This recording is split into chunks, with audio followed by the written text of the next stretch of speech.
Вот это просто вот Проникаем в неизвестную часть пещеры Ливерна.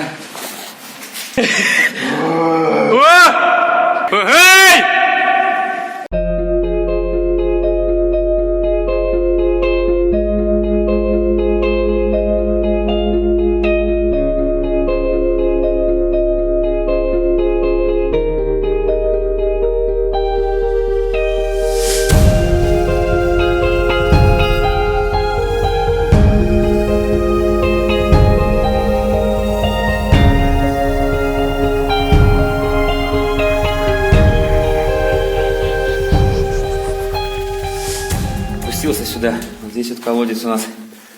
Ну так, по ощущениям, метров 10-15. Все пока в дыму, не видно ничего. Слышим.